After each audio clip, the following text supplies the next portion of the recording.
So maybe let's start. Hello, everyone. Welcome to the ENLA seminar. I'm Bart van der Rijke from the University of Geneva in Switzerland, and I will be chairing the session today. I'm very happy that Haim Avron is our speaker today. Haim is a professor in the Applied Mathematics Department at Tel Aviv University. And before that, he was a researcher at IBM Watson in the US. Haim is well known, I think, in our community for his work in high-performance computing. He works on a wide range of topics, scientific computing and machine learning, and many of them focus on the numerical linear algebra aspects. So that's something we very much like in the ENLA seminar. It's probably safe to say that his work on randomized linear algebra made the most impact, or that's why he's most famous for. In particular, his Blend-and-Pick paper from 2010. So for me personally, this was one of the first works that showed how you can integrate randomized techniques in existing high-performance implementations like LAPEC and really advance the state of the art from a practical point of view.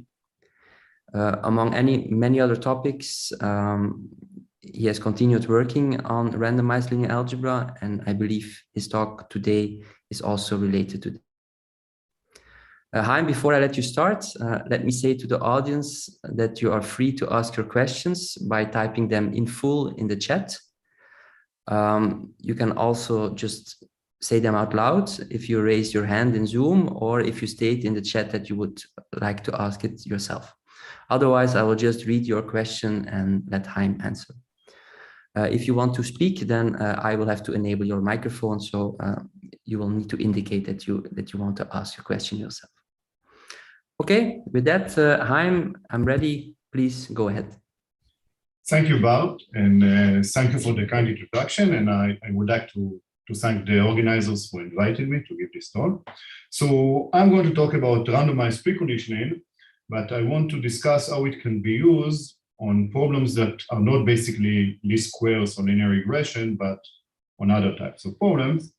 And let me just give some credit to my collaborators. Those are my two PhD students, Boris Shustin and Nuria Mor.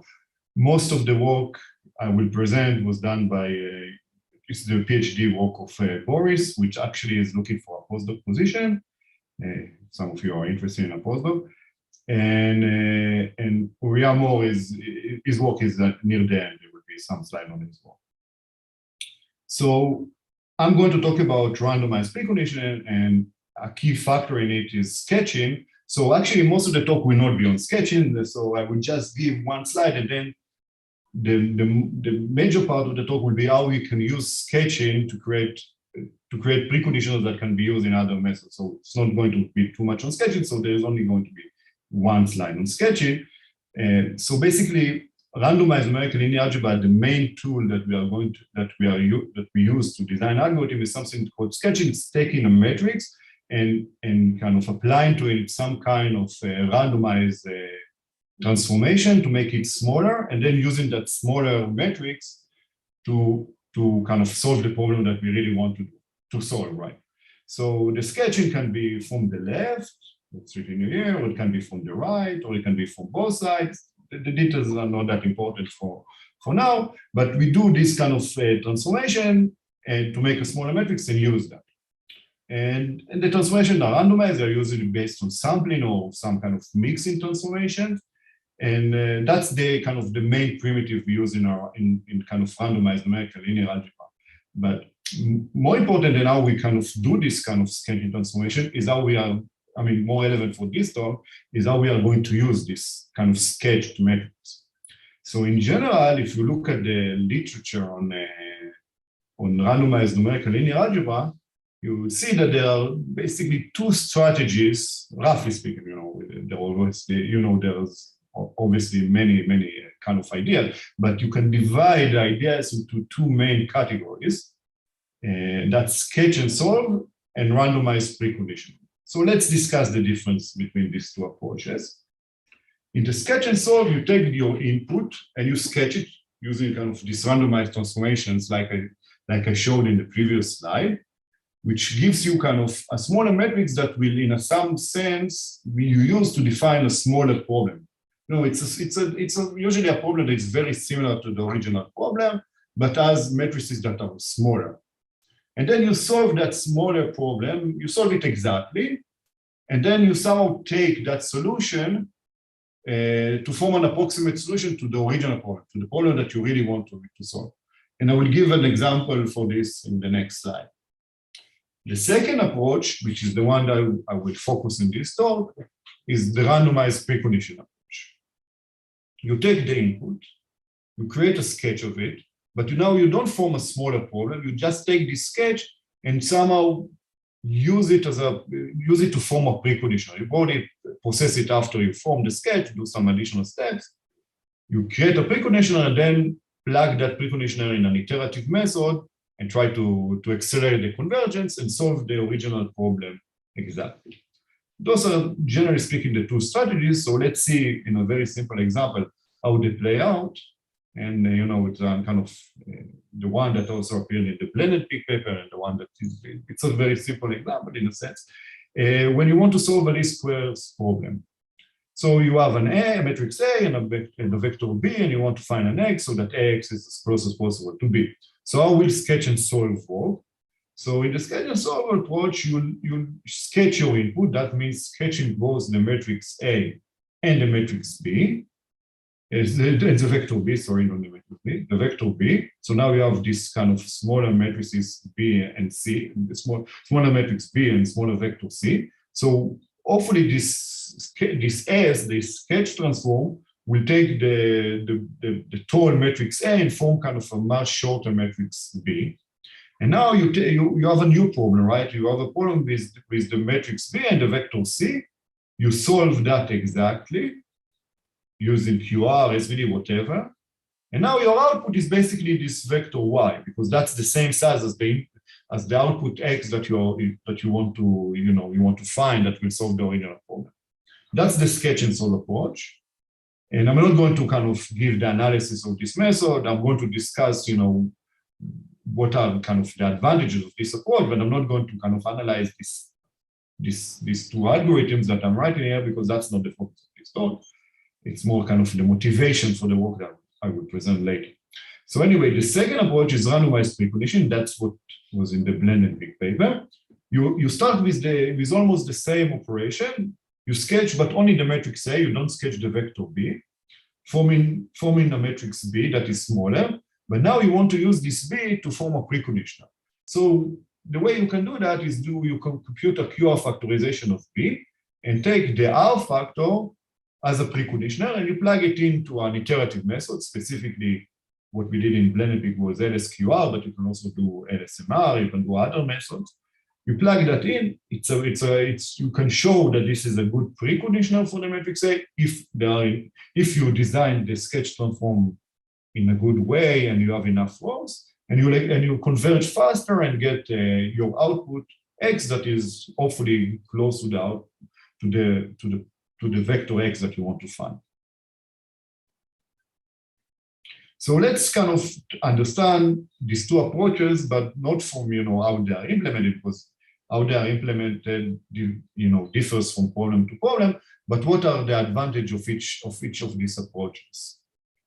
So the sketch and solve approach, the analysis will usually guarantee you an high success rate. What does it mean? It means that the results will show that if you have enough rows in your sketch, then your error will be up to epsilon worse than the error for the exact algorithm. And what does it mean? The error, that depends on the problem at hand and what you can prove for it. So, but the dependence on this accuracy parameter is usually sublinear, meaning that something typically like the number of rows that you need is, which kind of define how much time you're going to spend on the algorithm, is going to be epsilon to the power of -2. That can be very big if epsilon is very small. And the key advantage is that you don't do any iteration. It's a one-shot operation. You sketch, you solve, and you get an approximate solution. So the advantage of the sketch and solve was, the advantages are with comparison to the other technique, like like randomized precondition or sketch and solve, is that the sketch and solve approach is very fast, and its running time is deterministic. When you start to run, there is no element of randomized element in the running time. It's all the running time is fixed. It depends on the input size of the problem, of course. How much you can be deterministic on a computer, of course. But the disadvantage of the sketch and solve approach is that it can give only good accuracy, and this comes from the sublinear dependence on the accuracy parameter. Another disadvantage, this is a Monte Carlo algorithm. It means that when you get a solution, you don't really know if it's a good solution or not. You only show that the error is up to epsilon with an high probability, but in the specific case that you're running it, you might get actually higher error, and you don't really know. So this kind of algorithms are Monte Carlo. On the randomized preconditioning side, it's not really high success rate. There's a mistake here. It's actually when the algorithm converges, you get very good accuracy. So that's one advantage, because you're doing iteration. You can always check your solution if it's good enough and try to make sure that you are getting a good solution. The dependence on the accuracy parameter is linear. That means that usually the number of iteration is logarithmic in 1 over epsilon. But it comes from iteration. So the advantage is that you can get very high accuracy, and if your algorithm is successful, you are going to get a good solution. On the other hand, this approach is usually slower than sketch and solve, but we need to be careful here. It depends really on what accuracy parameter you want. If you want very good accuracy, then the sketch and solve will usually do a much better job in getting that. But if you want your epsilon to be very small, then the randomized precondition approach wins by a huge factor. So it's lower than sketch and solve for if you are willing to get away with smaller accuracy.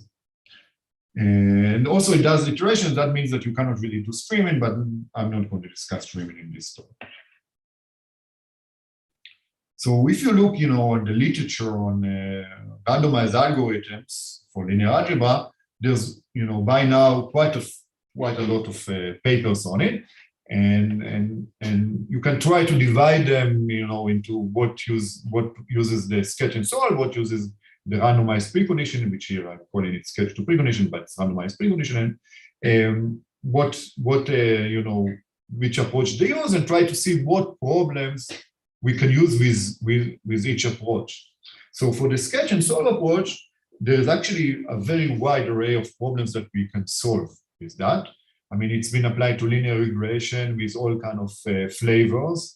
It can be applied to principal component analysis, to canonical correlations analysis, something I will discuss more later, to kernel methods for machine learning, to compute low rank approximation, for structural decomposition, and the list keeps getting longer and longer.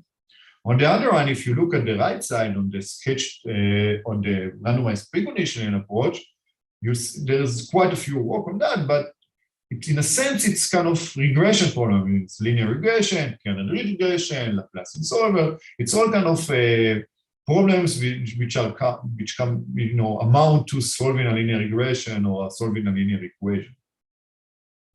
And the question kind of that motivated the research that led to this talk is, can we use randomized preconditioning for something that is not really regression, not solving least squares, not solving kernel ridge regression, something that is more like on the things that are on the right side, like principal component analysis, canonical correlation analysis, and so forth. So that's the main motivation here.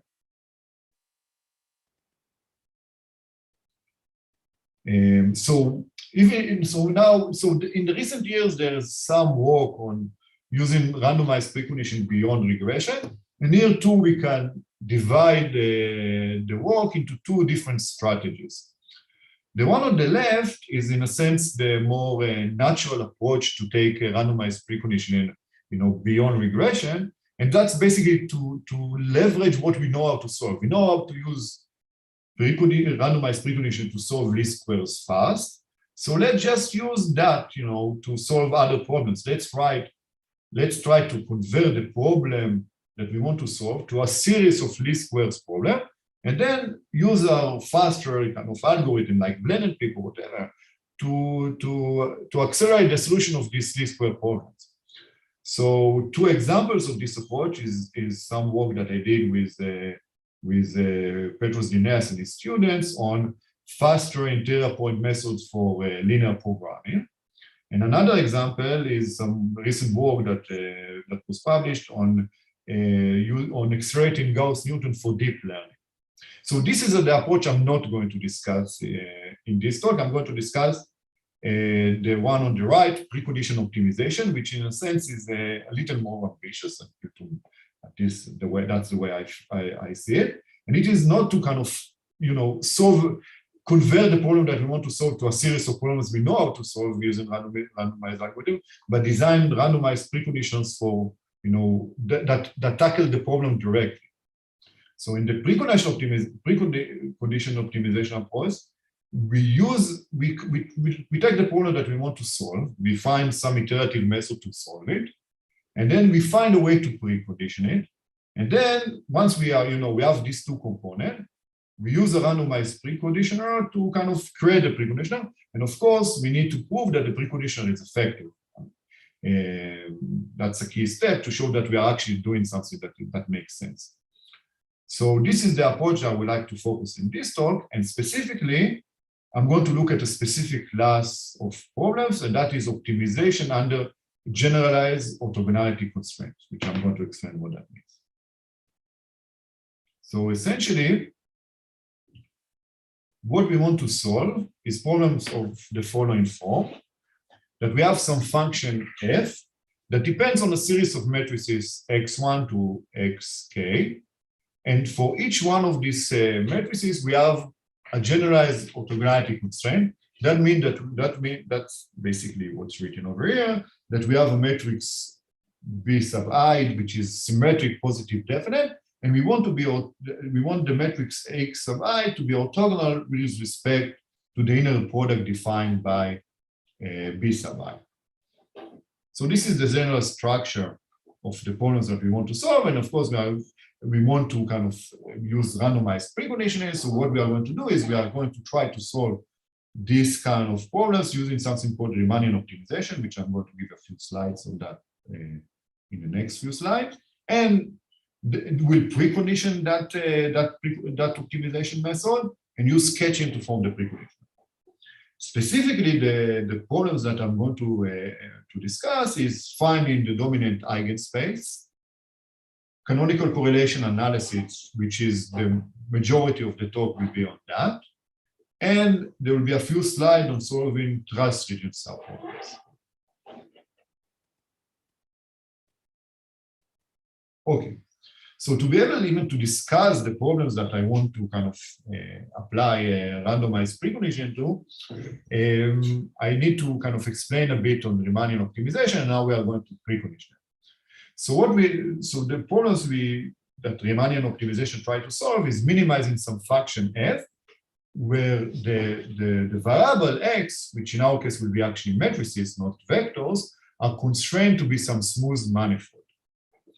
And the main idea in this kind of optimization method is to use geometric components to take algorithms that will naturally be defined for unconstrained optimization and make them respect the constraints, but still feel like unconstrained optimization methods. Basically, using components that are intrinsic to the manifold to design the algorithm. And the main challenges when we want to kind of design algorithm under this framework is how to compute these geometric operations. We see that in a moment when we talk about the geometric operations for the specific problem that we want to solve. And then how can we kind of say, bound the number of iterations that we want to solve, reduce that, how can we put a preconditioner in and use it to reduce the number of iterations? So to give you kind of a bit, kind of a flavor of what's going on, so let's kind of see how we can take unconstrained optimization versus Riemannian optimization. So let's start with kind of unconstrained optimization, and then, you know, in the Euclidean space, no manifold here. And we want to kind of, one of the most basic algorithms is basically gradient descent, where you basically work along the domain, but in the direction of minus the gradient. So you are at some point xk, you are doing a step in the direction of minus the gradient that will drive you down with the function, the function value, and you have a step size. So that's the general structure. It's a very simple algorithm and a very natural algorithm. So how can we kind of, if we now add manifold constraint to it, how shall we, you know, do this, how we can implement this idea? So now we are solving the same problem, but with a constraint we've been on the manifold. So now we cannot just take the regular gradient, because the regular gradient can be completely orthogonal to the manifold, right? So what we do is replace the regular gradient with something called a Riemannian gradient, which is basically the gradient but constrained to be the tangent space, constrained to be on the tangent space to that manifold. And now we can take a step in the direction of that Riemannian gradient, which are the exact definition is not super important for our purposes now. But when we take a step, so we are at a point here, and then we do a step in the direction of the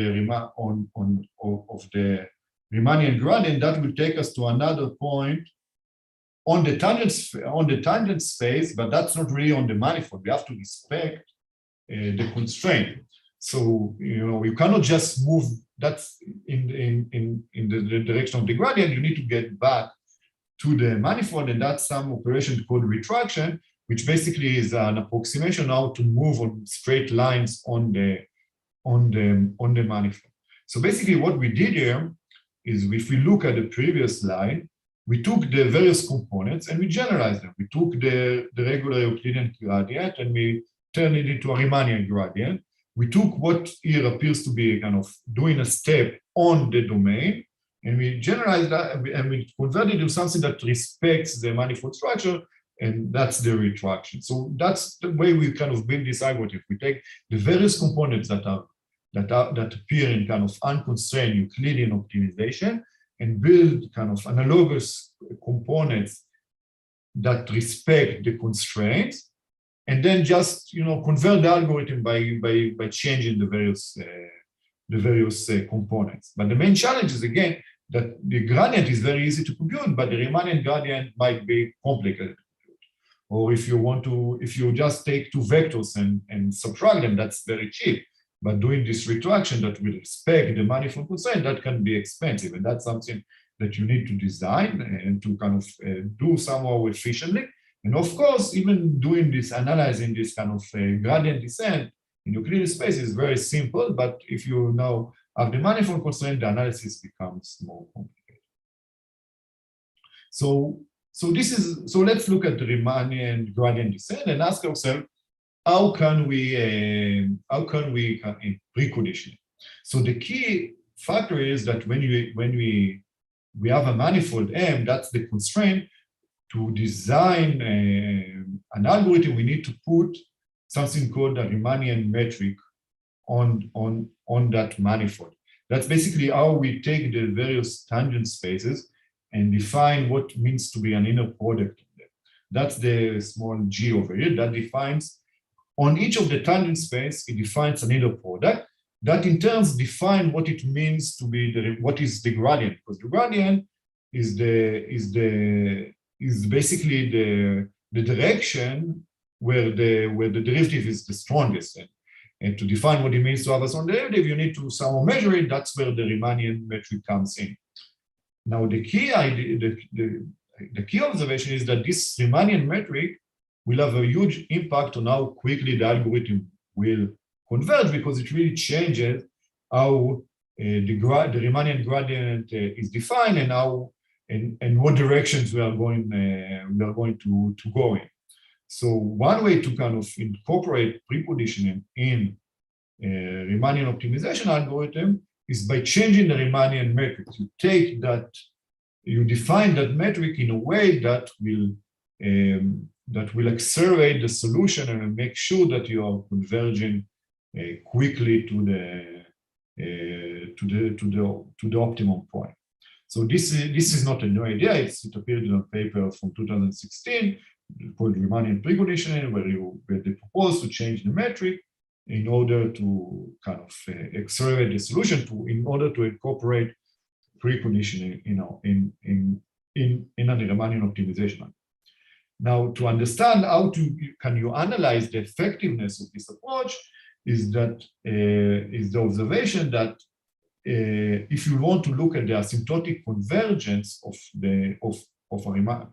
Riemannian gradient descent, for example, and usually other types of Riemannian optimization algorithm, what you want to do is to look at the condition number of the Riemannian Hessian at the optimum, and you get results that are very similar to what you will know about gradient descent for solving optimization problem or solving linear equations, that the rate of convergence really, the number of iterations in a sense depends on the condition number, because you're reducing your objective function by a factor that is defined by the condition number. The condition number here, the relevant one, is the condition number of the Riemannian Hessian, which I didn't really define. I don't have time to really define it, but it is basically a linear operator, so you can define it as eigenvalues. You take the maximum eigenvalue, the minimum eigenvalue, you divide them the way you usually define the condition number.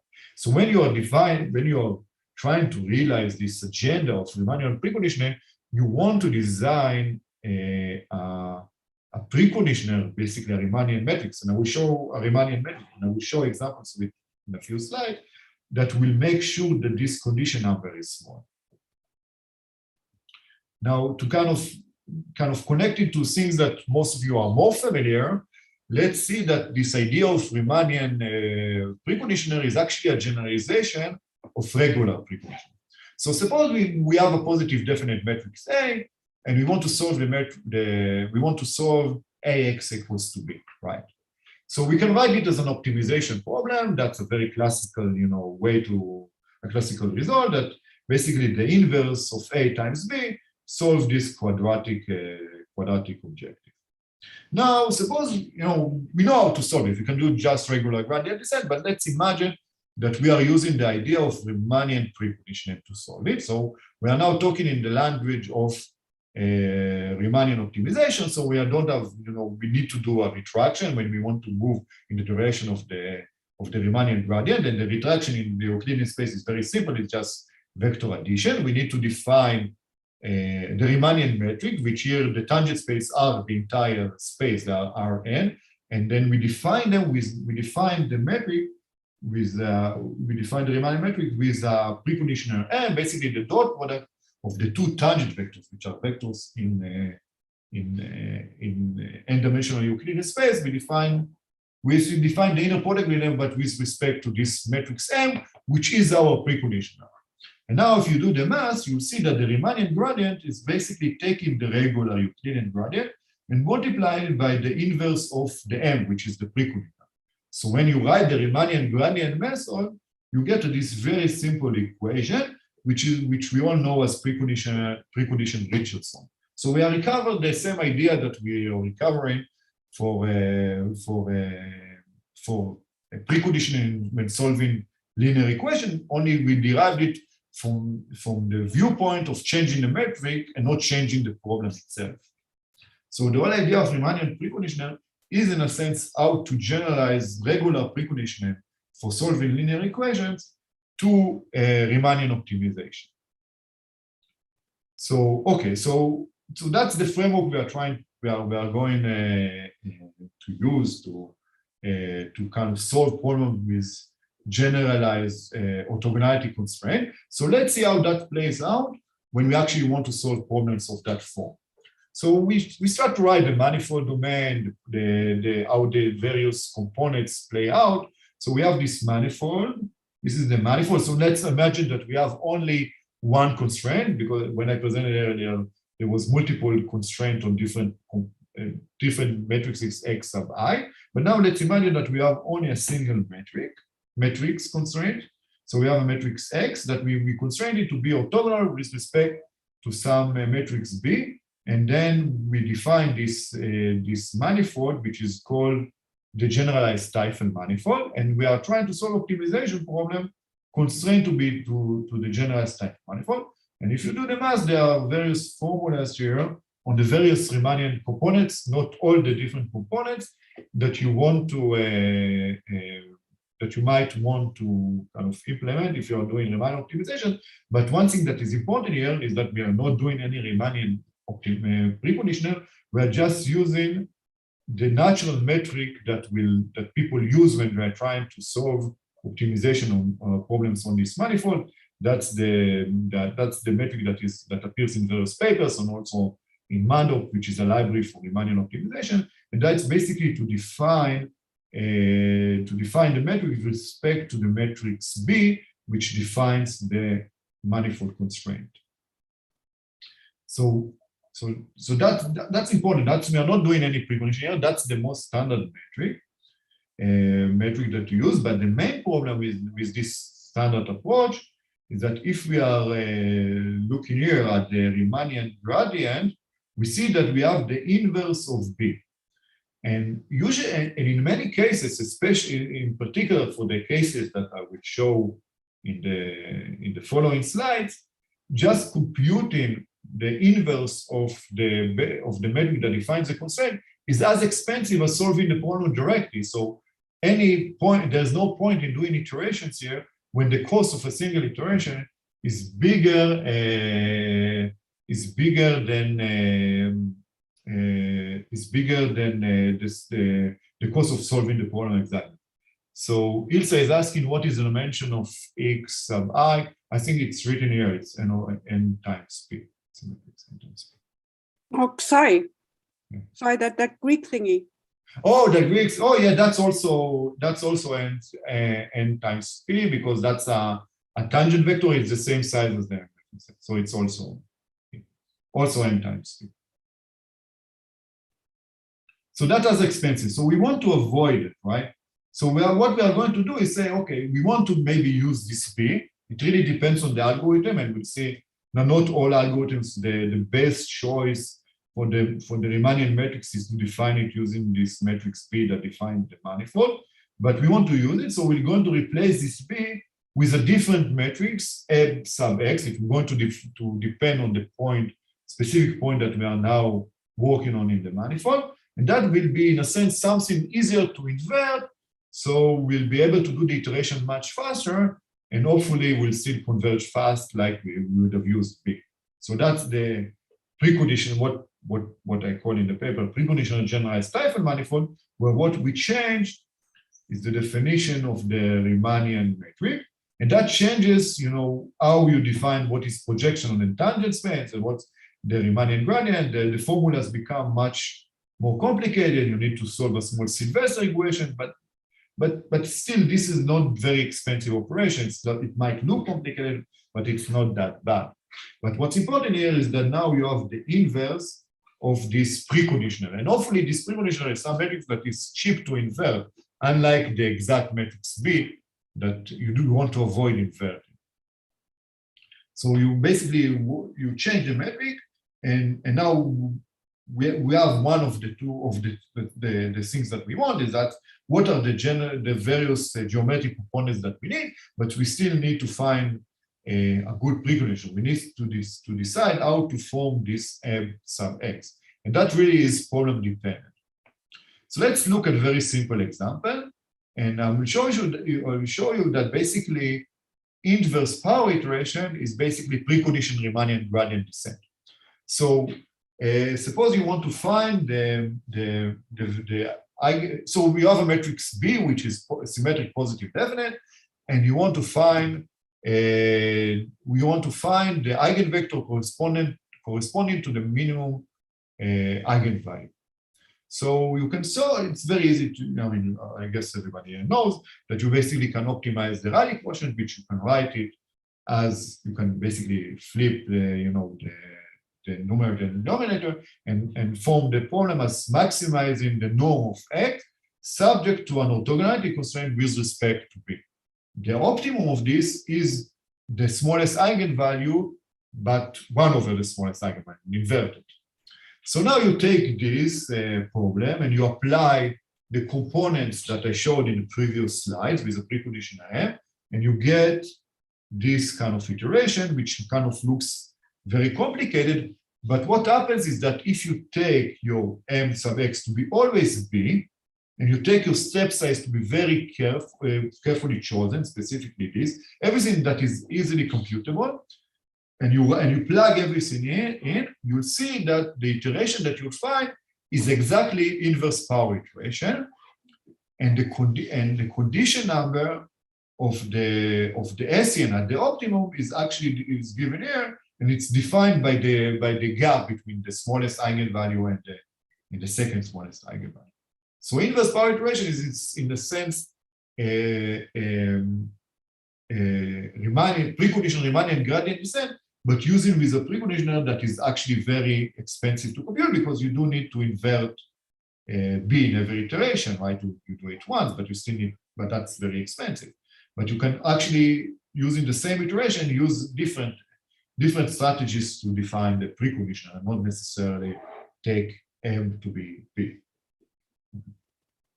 Okay, so that was kind of a warm-up example, and now I'll get to the majority of what I'm going to discuss, and how to apply this precondition stifle manifold to kind of solve the problem of canonical correlations analysis. And to do that, I need to explain what that problem is. There's the way that statisticians will define it. That's the way I'm showing in this slide. And the next slide, I will show it as a kind of more linear algebra problem. So the way statisticians will view it is that you have two random vectors, x and y, which are basically, in a sense, they measure something that is the same, but they're not the same. And you want to somehow figure out how to rotate them so that they will correlate the maximum. So you want to find some z x and z y. So after doing this transformation, the correlation between these two random vectors will be maximized. And that will give you the strongest correlation. And then you deflate and repeat to get the next correlation and so forth. And then in the next slide, I will formulate this as a really linear algebra problem. So that might be easier to kind of grasp. I would just say that this technique is used as a feature extraction, basically giving too much view of the same data. Suppose you have for something like video and audio for the same time point, and you want to find the correlations between them. So you use this kind of canonical correlation analysis to find that. And what's more important is that typically we don't know the random vectors analytically, we don't have expressions for them, and we want to compute the canonical correlations using matched samples. So you have samples of x and samples of y, where sample j is sampling at the same time, same instance as what's sampling both x and y. So if you want to write it as a linear algebra problem, and I'm not going to show the conversion, the conversion between these two, the previous slide and this slide, I'll just give you the problem. It's the following problem. You're trying to maximize this objective with kind of generalized orthogonality constraints that are defined by your data matrices. So x and y are data matrices where you take the various vector x and you put them as rows, and y is the same, you take the various vectors y and put them as rows, and you want your u and v's, which are the canonical weights, to maximize the correlation, that's the trace here, but you require them to be orthogonal with respect to the data so that they will not repeat. And you need also a technical requirement that this matrix is actually diagonal. And what I did here that didn't appear in the previous slide is add some kind of regularization here. That's usually a good idea to get better results from in application. And specifically, if you can also take lambda to be 0, and then this problem is actually equivalent to finding the principal angles and vectors between the two column spaces of between the column space of x and y. So how can you solve CCA? So there is a direct method, specifically for lambda equals to 0, but it's actually very easy to generalize it for lambda bigger than 0. And that was an algorithm suggested by Bjork and Golub. And basically what you do is you do a QR factorization of both n, x, and y. And now you take the orthogonal factors, multiply them, and compute an SVD. And from that SVD, you can really extract the canonical correlations by solving an equation with respect to the R factors. Now the cost here is basically ND squared, right? Well, let's suppose d sub x and d sub y are the same, so you get ND d squared. So this is the direct method. That's something we want to get. So you can also use a sketch and solve. That's something that I did with my collaborators back in 2014. It's a very simple algorithm. You take your x and you kind of apply to it a sketch transformation. You apply the same sketch transformation to the y matrix, and now you just compute the canonical correlation of these two matrices. That improves the runtime dependence on n, but the accuracy dependence, which I'm not really defining what it means, epsilon area, but what's important is that the dependence is epsilon to the -2, which is really bad. So we want something that is iterative for this kind of canonical correlation problem, and not sketch and solve, something that will do better than this algorithm. So one algorithm that, in a sense, can solve this problem, compute the top correlation, which comes close to what we want, is the alternating least squares approach. This again goes back to the idea of writing the problem as a series of least square problems, and then we can maybe precondition them. That's not what we want to do, but it's useful to kind of look at this algorithm, because we'll see that this algorithm is actually a Riemannian optimization algorithm. So instead of preconditioning the least squares problems, we are going to precondition the Riemannian optimization directly.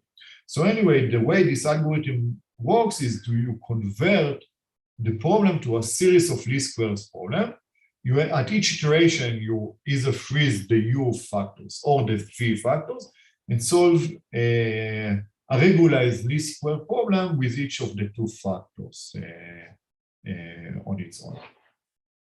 Now, this algorithm, it's a very old algorithm from 1995, but it was recently analyzed and shown that it actually converges rather quickly. The number of outer iterations, not the inner. You probably need an inner iteration to solve the least squares problems, but the number of outer iterations is not very big because the dependence it's a linear convergence, but it does depend on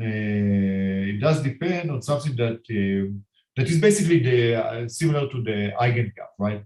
These are the leading correlation and the second leading correlation. So if the two top correlations are very close, the algorithm is going to converge slowly, but if there is a big gap, then it's going to converge much quicker, and that's something that we really expect to see in this kind of problems.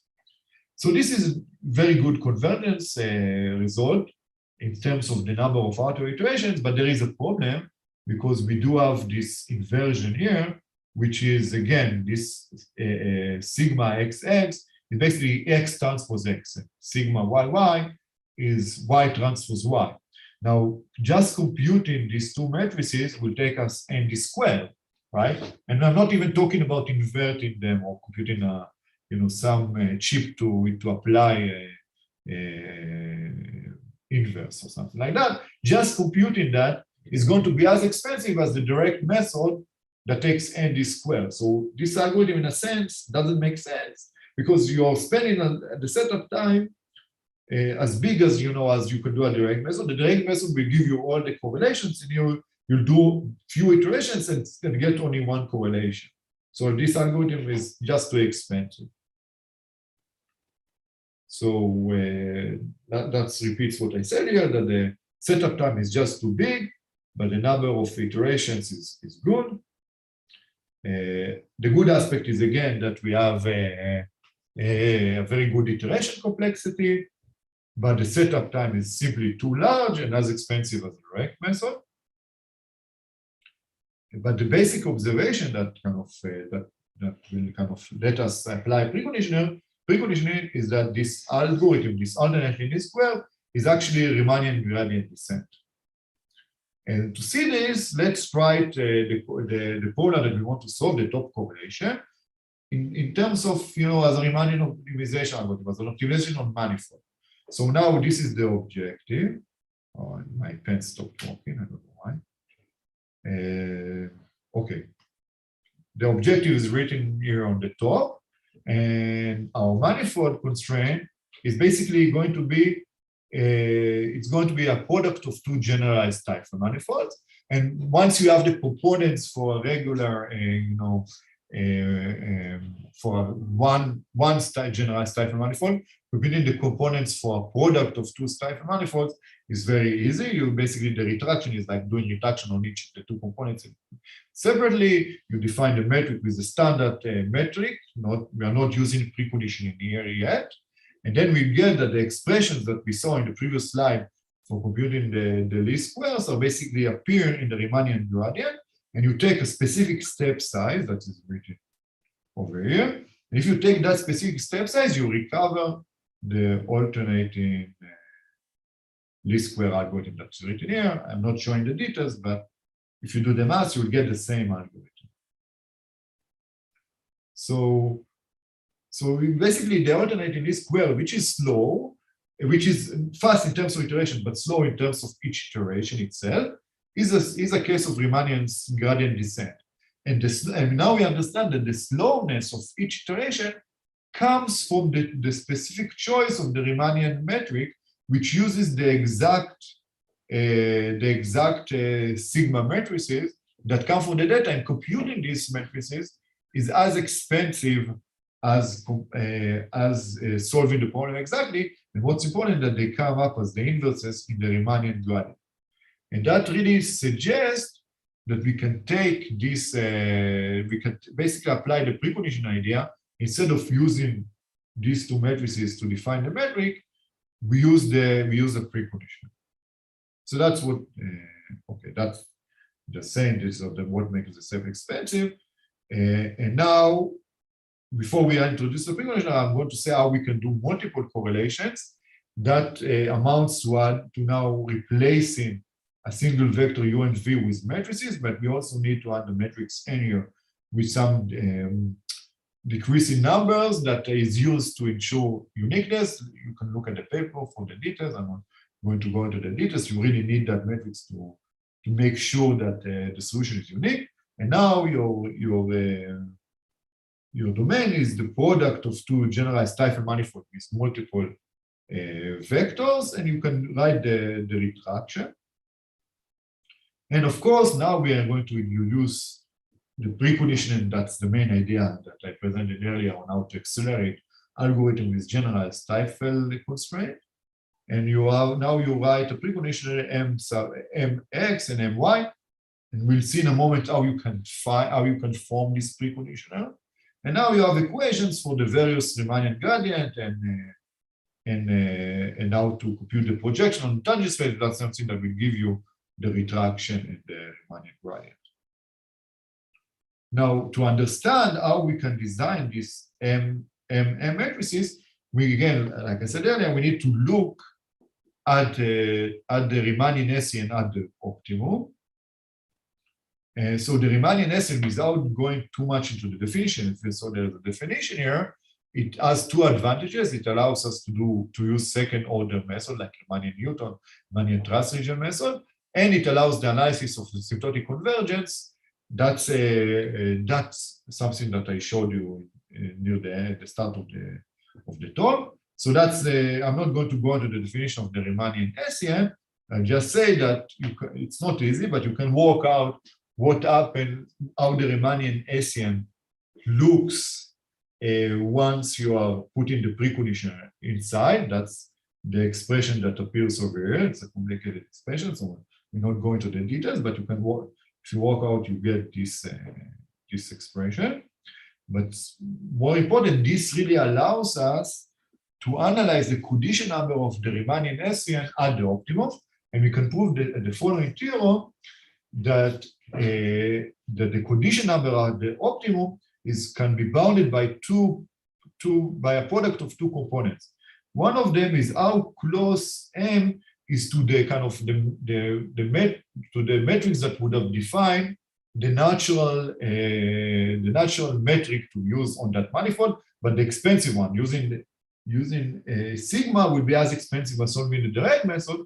So basically, we are asking this is what we want to use. This is what we are actually using. How close they are in terms of generalized condition number. And there is another component that really depends on the problem itself, and it's unchangeable, and it has an expression here. It's kind of basically without, if you kind of look at it carefully and stare on it long enough, you'll see it really depends on the gap between the smallest correlation that you are trying to find and the next one. You see it over here. So this is something that you cannot avoid. It really depends on the eigengap, something that we do expect to see when we are doing an iterative method to solve something that kind of feels like computing singular values or eigenvalues. So this really suggests how to design a preconditioner. You want to design the preconditioner so that M will be as close as possible to sigma. But remember that sigma is basically going to be a block diagonal with X transpose X written at the top part and Y transpose Y written at the bottom part. And now you can really sketch those two components because you have this X transpose X, so you can put a sketching matrix inside. So that really allows us to put in the machinery. The whole thing I presented was geared toward what we are doing in this slide, and that's to use sketching to form the preconditioner to plug into the Riemannian optimization to allow for faster convergence. So basically, you take your X and your Y, you like in the sketch and solve approach, you multiply them with a sketching transform, you take the QR factorization and then use the R factors to define the preconditioner. This is basically the same strategy that we are using in randomized least squares, like in Brennan-Beek. The theory for bounding the condition number between the preconditioner and the matrix that we would have wanted to use, but we cannot use because it's too expensive, is very well understood. I'm not going to repeat the result here, but basically you can show that with a small number of rows, you can bound the condition number by a constant, so that will converge very fast. In specific, the case of CCA, we also have an advantage that this strategy allows us to warm start because once we have this S, X, and SY, we can apply the sketch and solve idea to get some good initial point and then converge faster. So some numerical experiments, taking some data set and splitting it into half and trying to compute the top correlation, and where we are using Riemannian gradient descent, and we are using various sizes of preconditioners. So S here, so sketch sizes, different sketch sizes. So S here is the size of the sketch number of rows in the sketch transform. And I will say that without preconditioning, the number of iterations is bigger than 1,000. So here we see that we are reducing our iterations considerably. And exact inverses, which are in a sense the best precondition, will take out to 218. And we do see a correlation as the sketch size is bigger. So we are approximating the metrics better. We are doing less iterations. We are even able to do better than the exact inverse because of the warm start. Because we are starting for a better location, so we are doing fewer iterations. So this strategy, these experiments kind of demonstrate that this idea works. Of course, we have analytical results bounding the condition number. And we can do also second order method. Here the iterations are variant cost. And what we are plotting here is in the left graph is the number of iterations. We do see a correlation between sketch size and number of outer iterations, but also if you look at products with X and Y, which is the dominant cost. Yeah, I see your question, but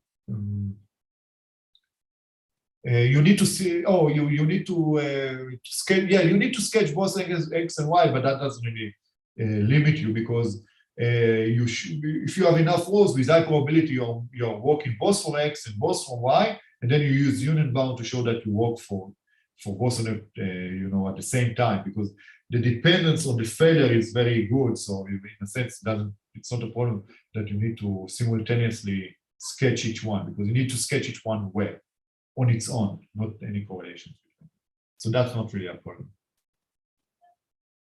Okay, so that was for CCA, and one thing that I will do the boundary trust region subproblem very quickly because I'm running out of time. And here we are going back to solving a quadratic objective, but here the matrix A can be symmetric, it doesn't have to be positive definite, and we are restricting the vector X to have a unit norm. This has multiple applications, both in trust region method, that's why I call the trust region subproblem. Here it's what I call the boundary trust region subproblem, because usually in the regular trust region problem, the norm has to be bounded by 1, but here we're requiring the norm to be exactly 1. This problem also has applications in machine learning and signal processing. You can use the bounded trust region subproblem to solve the regular trust region subproblems. I'm not going to show exactly how to do that. And the main challenges that I want to highlight in the few slides that I have here is that is the second one, that the precondition is point dependent. The other one, or multiple stable local minima, is a challenge for the algorithm, but I'm not going to discuss in the slide because I don't have enough time for that. Now, what happens is that the stationary points of this problem are basically what I call an affine eigenvector. It's basically like a regular eigenvector, but you add this B over here. And so it's basically, instead of doing a regular linear transformation, you're doing an affine transformation, and you're looking at eigenvector with respect to that affine transformation, and then you can define what is an eigenvalue, and an eigenvector, an affine eigenvector, and those are exactly the stationary point of the optimization problem that I wrote in the previous slide. And given a point X, you want to compute to find the best guess of an eigenvalue.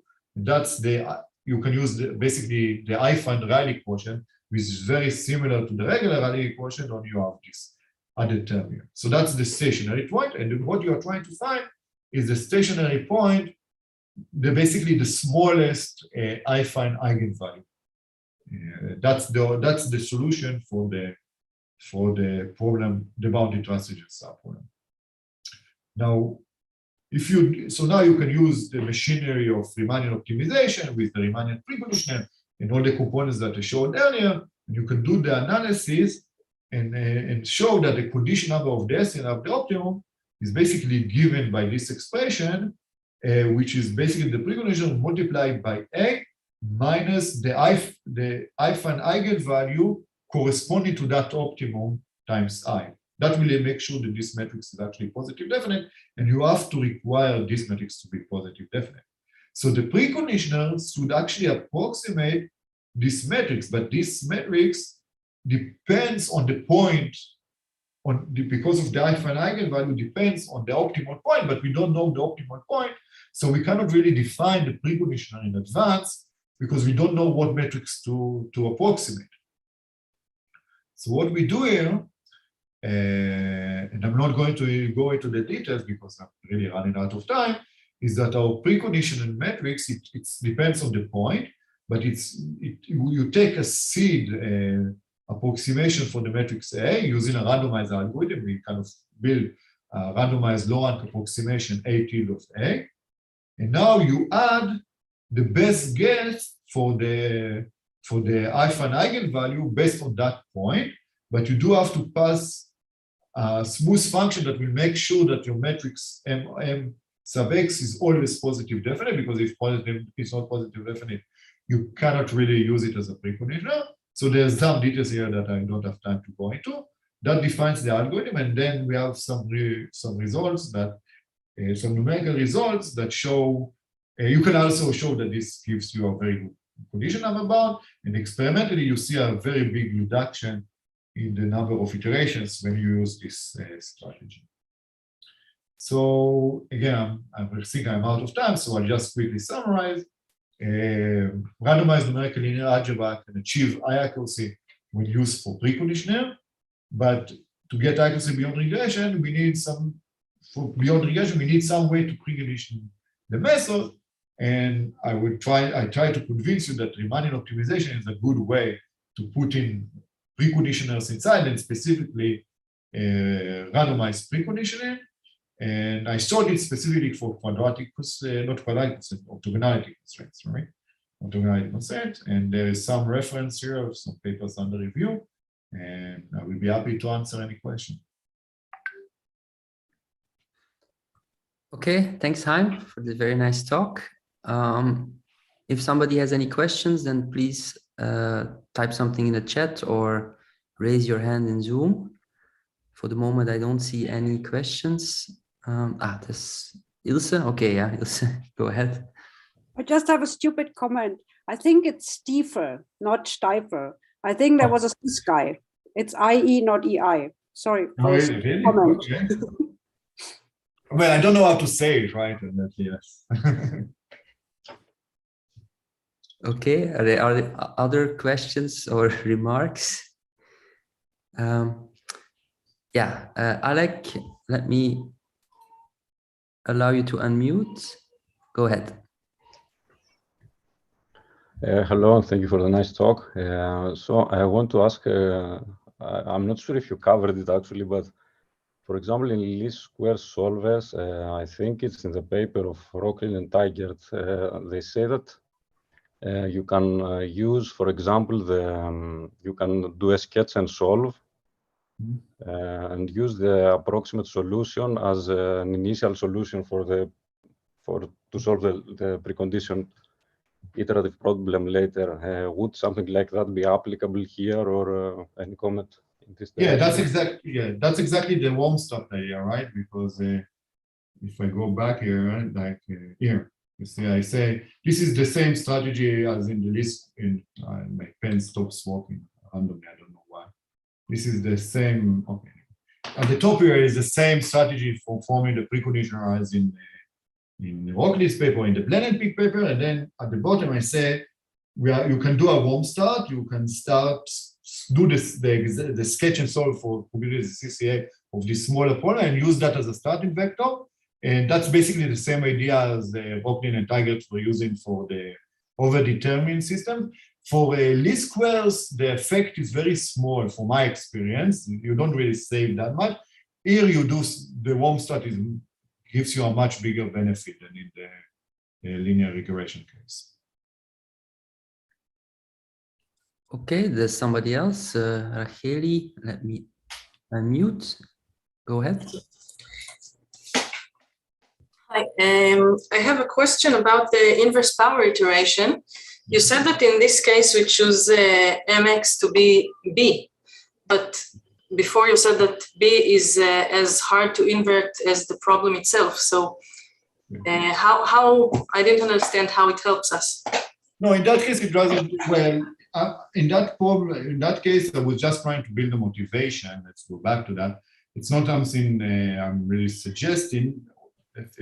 I want to kind of show you that I wanted to show that algorithms that we are familiar with, that everybody knows, actually can be viewed as preconditioned Riemannian optimization, but with a specific choice of a precondition that really explains why these algorithms are expensive. Because we do know that inverse power iteration is problematic because we do need to invert the metrics that makes the algorithm rather expensive, right? So we now see that this is actually Riemannian gradient descent, and the expensiveness comes from choosing this matrix M to be B, right? So we need to invert it. So that's why the algorithm has so much cost. But again, now that we understand that, maybe we can use M to be some approximation of B instead. That it's not clear how to kind of precondition inverse power iteration directly. But once we understand that inverse power iteration is actually this big equation here, but with a specific choice of M and a specific choice of step size, now we can put a preconditioner inside. Now we can choose M to be an approximation of B, and we can still take the same step size or even take a different step size, but we can now incorporate a precondition. So actually, if our Riemannian preconditioning is about choosing a metric to the manifold, so here you say that there is somehow an underlying metric in this problem that you are not aware of when we solved it directly? Riemannian optimization will be solved, requires you define a metric on the tangent spaces for the manifold. Inverse power iteration, it was the way, was in a sense derived naturally, right, by observing that if you want to find the smallest eigenvector, then just do power iteration on the inverse, right? That's one way to derive it. It's a very natural way, but that doesn't really let you understand how you can precondition it. But if you now understand that it can be derived in a different way, now you can put a precondition. Thank you. Okay, somebody else? Maybe let me ask a question. So you analyze the condition number at the optimum, Yes. which gives you the asymptotic conversion speed. It's of course the way to start because then at least you show that you converge asymptotically faster than doing nothing. Is there any way to get to some non-asymptotic results to bound the condition number in a region around the optimum? Yeah, if you look at results, they usually that people have on non-asymptotic result. There are some non-asymptotic results, but they do not work on this kind of manifolds like orthogonality constraint, and it's really hard, and I'm not familiar with any results. So, but we do see a very strong correlation between and actually, I mean, yes, this is not non-asymptotic. It doesn't give you the whole story, but empirically, it does give you the story. So, yeah, there's a gap here. But I don't know how to close. And then maybe a second one. So in your bound of the condition number for CCA, it's a product of two things. Huh? So one thing you can play with, and then the other thing you say is intrinsic or is something you cannot change. Is this related somehow to the condition number of CCA itself? Yes, because I think, again, this is a bound, but I think this kappa CCA, it's really intrinsic to the problem, because what happens here, it really depends on the canonical correlations. The canonical correlations are, in a sense, like singular values. They are singular values of not x transpose times y, but on the orthogonal factors. So they are like singular values. So any algorithm that will do iterations, or you will expect it to depend on the gap between the singular values, right? Because if the singular values are very close, it's very hard to find the exact solution, and you will have bad conditioning on the solution, and your iterative method will converge slowly. So this is very intrinsic because it really depends on the gap between the singular values. So I think it's connected to the hardness of the problem itself. Okay. I think there are no further questions. So let's thank Haim again for the very nice talk. Let me show you my screen to show the next speakers. So we will continue for a few more weeks in this season of eNLA. So you can see here we just had Haim, and in 2 weeks we have Elias Jarlebring who will be our speaker, and then we have 2 more, and then we'll see what we will do after April 13th. So please continue to join the seminar. Thanks for joining today, and see you all soon again. Bye-bye. Bye.